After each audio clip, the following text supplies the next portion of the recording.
Précédemment, nous avions analysé les aspects théoriques de la séparation des pouvoirs.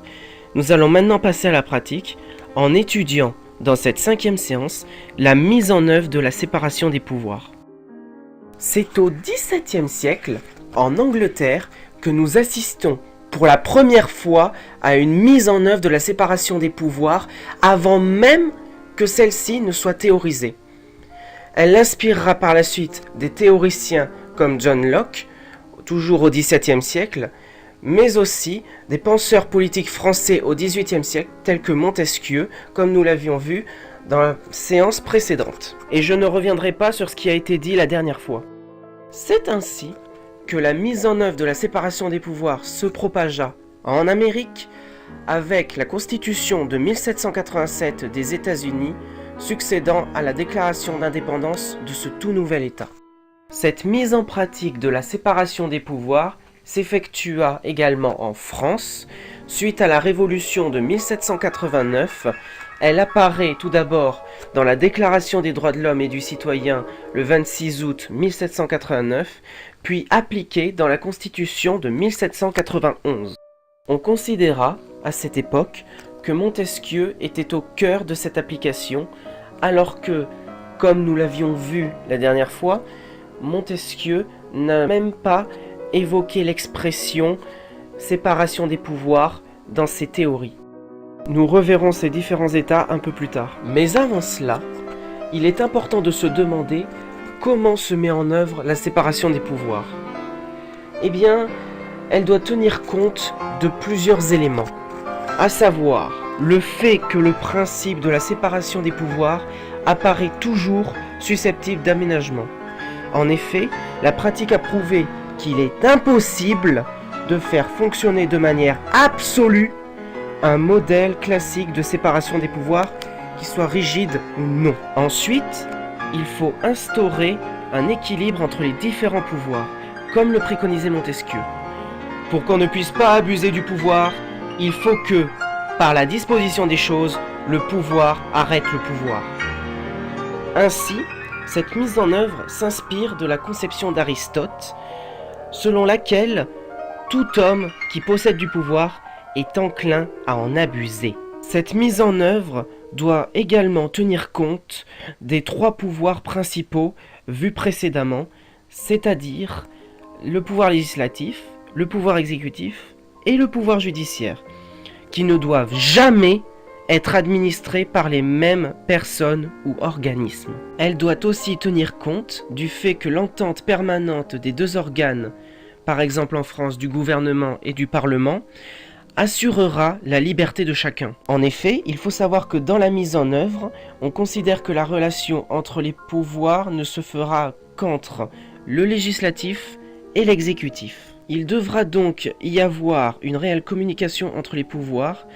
Ils devront collaborer et coopérer. Il devra aussi y avoir la possibilité pour chacun des pouvoirs d'interférer dans les autres pouvoirs, avec une faculté d'agir et d'empêcher réciproque sans paralysie ni blocage. Cette pratique de la séparation des pouvoirs nécessite également une démocratie, ou tout du moins un régime politique non autoritaire ni totalitaire. Enfin, la mise en œuvre de la séparation des pouvoirs doit s'adapter aux situations auxquelles elle se trouve confrontée et de fait ne peut pas forcément appliquer les théories prévues pour sa mise en place. Nous verrons qu'il existe 2 manières de diviser les pouvoirs au sein d'un État. Tout d'abord, il y a la division horizontale des pouvoirs ou la division verticale des pouvoirs. Commençons tout d'abord par analyser la division horizontale des pouvoirs. Dans cette division horizontale des pouvoirs, nous pouvons distinguer différentes formes de régime. Nous pouvons constater le régime parlementaire, car l'exécutif est responsable devant le législatif, et nous pouvons distinguer de l'autre le régime présidentiel, où l'exécutif n'est pas responsable devant le législatif. Pour exemple de régime parlementaire, nous avons l'Angleterre, qui est le tout premier régime parlementaire, suivi de la France, qui démarra son régime parlementaire suite à la Révolution de 1789. Concernant le régime présidentiel, nous avons, premier cas de régime présidentiel, les États-Unis, qui voulaient faire un régime certes démocratique, mais différent de celui de l'Angleterre, car ayant réussi à obtenir leur indépendance en s'étant battus contre ce pays, il est évident qu'ils ne voulaient pas adopter ce même régime. La division horizontale des pouvoirs demande une répartition du pouvoir entre les différents organes de l'État. Par exemple, en France, le Parlement s'occupe du pouvoir législatif, le gouvernement, lui, c'est le pouvoir de l'exécutif, et les magistrats s'occupent du pouvoir judiciaire. L'objectif de cette division horizontale des pouvoirs est d'éviter la concentration des pouvoirs au profit d'un seul, ce qui ramène à un des éléments dont doit tenir compte la mise en œuvre de la séparation des pouvoirs que j'ai évoqué précédemment, à savoir instaurer un équilibre entre les différents pouvoirs. Il faut savoir qu'un autre de ces éléments a porté préjudice au régime de la 4ème République française, à savoir le fait que l'entente permanente des deux organes assure la liberté de chacun. La 4ème République, comme nous l'avions vu à la 2e séance, c'était un régime parlementaire. Le Parlement pouvait renverser le gouvernement, ce qui entraîna une succession de plus d'une vingtaine de gouvernements en 12 ans. Du coup, qu'est-ce que cela a entraîné? Une paralysie du système gouvernemental français. Le gouvernement avait peur de se faire renverser par le Parlement, quelle que soit sa décision, quelles que soient les mesures qu'il prend. Bon, il est évident que le problème fonctionne aussi dans l'autre sens. Par exemple, sous la 5ème République, le président peut dissoudre l'Assemblée nationale, ce qui entraînerait de nouvelles élections législatives. La collaboration et l'entente entre ces deux organes est donc primordiale dans cette division horizontale des pouvoirs. Pour ce qui est de la division verticale des pouvoirs, c'est la répartition entre l'État central et les collectivités qui la composent. Nous distinguerons plusieurs formes d'État, à savoir l'État unitaire et l'État fédéral. Concernant l'État unitaire, il existe deux variantes. Cela peut être un État déconcentré ou un État décentralisé. Tout d'abord, la déconcentration, c'est le transfert du pouvoir de décision politique et administratif du pouvoir central vers des agents locaux de l'État. Par exemple, l'État peut transférer des pouvoirs aux régions ou aux départements ou aux communes. Plusieurs éléments caractérisent cette déconcentration. C'est un phénomène caractéristique de l'État unitaire parce que son but est d'étendre son pouvoir dans tout le territoire national par le biais d'un renforcement au niveau local de l'État.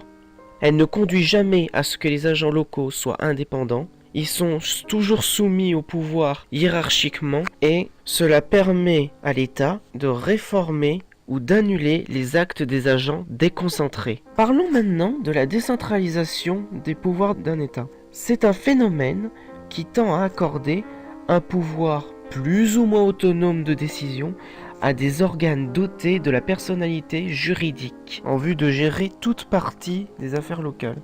Il y a 4 conditions dans cette décentralisation. La première, c'est que l'autorité décentralisée doit bénéficier nécessairement de la personnalité juridique. Par exemple, pour un établissement public, comme la mairie. La deuxième condition, c'est que l'autorité décentralisée doit avoir une autonomie suffisante pour gérer les affaires de leur ressort local. La troisième condition, c'est que les organes de gestion décentralisés sont désignés par la population concernée et non par l'organe central. Donc, cela veut dire que la décentralisation suppose la représentation des entités décentralisées. La quatrième et dernière condition, c'est que la décentralisation suppose nécessairement un contrôle du pouvoir central. Pour vous donner quelques exemples d'autorités décentralisées, nous avons au niveau des régions le conseil régional, au niveau des départements, nous avons les préfets, et au niveau des communes, nous avons les collectivités territoriales, le maire. Nous arrivons donc à l'État fédéral, qui est souvent institué dans des États vastes, comme par exemple les États-Unis d'Amérique, mais aussi dans de plus petits États comme en Allemagne. L'État fédéral se forme par association. Les États acceptent d'abandonner leur souveraineté pour former un État fédéral. Mais du coup, nous avons deux entités qui se superposent. L'État fédéral qui représente les États fédérés. Du coup, les États fédérés, comme l'État fédéral, ont leur propre constitution. C'est-à-dire qu'il y a autant d'États que de constitutions, et l'État fédéral a également sa propre constitution. Et du coup, cela laisse une séparation des pouvoirs verticale, où les États fédérés possèdent le pouvoir législatif, exécutif et judiciaire, tout comme l'État fédéral. La petite subtilité, c'est que nous avons une répartition des compétences entre l'État fédéral et les États fédérés. Nous pouvons donc dire qu'il existe deux façons de diviser les pouvoirs. La division horizontale des pouvoirs, dans laquelle nous avons différentes formes de régime, comme le régime parlementaire concernant la France et l'Angleterre, et le régime présidentiel concernant les États-Unis. Ici, mais nous avons également la division verticale des pouvoirs, qui concerne différentes formes de l'État, à savoir l'État unitaire et l'État fédéral. Et nous avons pu parler de la déconcentration et de la décentralisation des pouvoirs.